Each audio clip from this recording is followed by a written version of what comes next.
Assalamualaikum warahmatullahi wabarakatuh.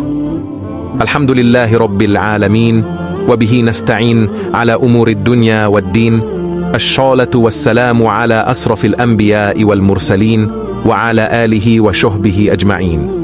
Rabbi srahli sadri wa yassirli amri wahlul uqdatam min lisani yafqahu qawli, amma ba'du. Selawat serta salam tak lupa kita panjatkan juga untuk Nabi Muhammad sallallahu alaihi wasallam dengan mengucapkan kalimat Allahumma sholli wa salim wa barik alaih. Judul di atas adalah sikap Rasulullah ketika terjadi peristiwa yang ibarat danau, airnya telah dibuat beriak oleh satu peristiwa yang terjadi. Para sahabat di sekeliling beliau siap memberikan respon dan reaksi. Tapi respon dan reaksi yang paling baik datang dari Rasulullah. Tidak kurang, tidak lebih, secukupnya, tapi mendalam kena. Satu hari di Masjid Nabi, Rasulullah dan para sahabatnya sedang berkumpul dalam halaqah, majelis ilmu, membahas sesuatu. Masjid Nabi lantainya masih pasir, tak ada ubin apalagi sajadah. Dan mereka duduk syalat, ruku, dan sujud di atasnya. Ketika kelompok manusia terbaik ini berkumpul dan mempelajari ilmu dan perintah Allah, tiba-tiba datang seorang lelaki badui, lelaki desa nan udik ke dalam Masjid Nabi. Kita semua mengetahui kisahnya. Sebagian besar kaum muslimin bahkan telah hafal ujung ceritanya. Tapi mari, sekali lagi, kita belajar dari sudut pandang yang sedikit lain.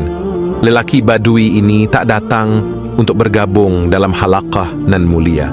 Lelaki ini terus berjalan menuju ujung ruangan di pojok bangunan Masjid Nabi. Di sana, dia tengok kanan dan kiri, mengangkat kainnya dan berjongkok di ujung ruangan untuk menuntaskan hajatnya.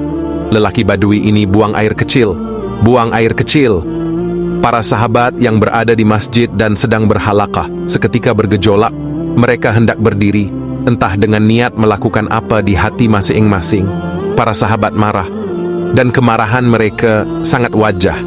Ini Masjid Nabi, bukan tempat buang hajat.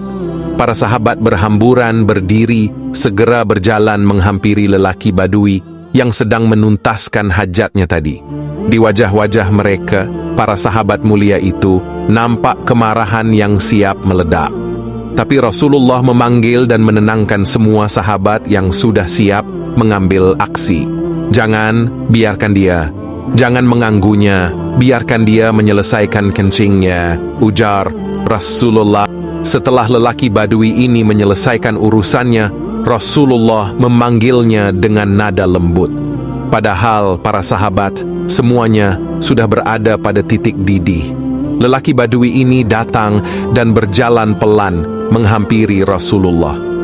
Beliau menangkap atmosfer kemarahan yang mengepungnya, tapi hanya Rasulullah yang ditujunya.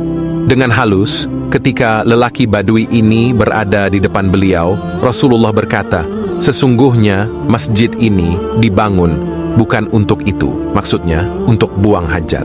Masjid ini dibangun untuk sholat dan membaca Al-Quran. Hanya itu, tidak kurang, tidak berlebihan, singkat tapi tepat sasaran.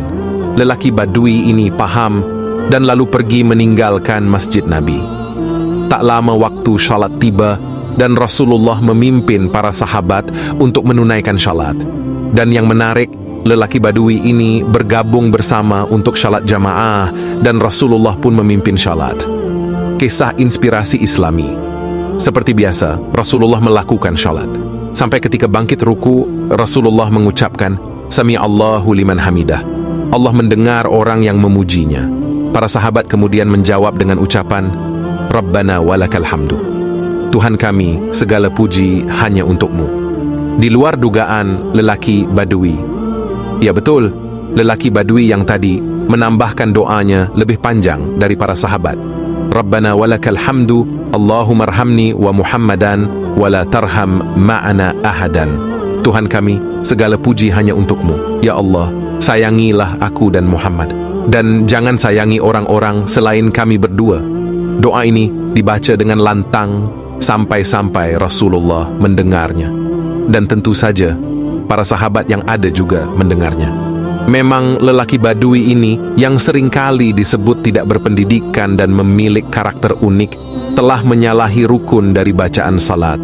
Tapi pelajarannya yang seringkali kita tidak perhatikan adalah lihatlah isi doanya. Doa yang mencerminkan bahwa Rasulullah telah menguasai hatinya. Doa yang memperlihatkan bahwa dia juga menolak, sekurang-kurangnya tak mau dengan para sahabat yang ada. Lelaki Badui ini yang mohon maaf. Sekali lagi, kelompok ini sering disebut sebagai kelompok masyarakat yang tidak berpendidikan, telah menempatkan Rasulullah di tempat yang sangat berpengaruh dalam hidupnya, dalam pikirannya, dalam doanya, dalam permintaannya kepada Allah. Sehingga dia berharap hanya Rasulullah dan dirinya saja yang dirahmati Allah. Dan tentu saja ketika seseorang menempati posisi yang istimewa, maka istimewa pula letak nasihatnya. Selepas salat, Rasulullah berbalik badan. Lalu beliau memanggil lelaki Badui ini dan berkata singkat, "Engkau telah membatasi sesuatu yang sangat luas." Ya, singkat.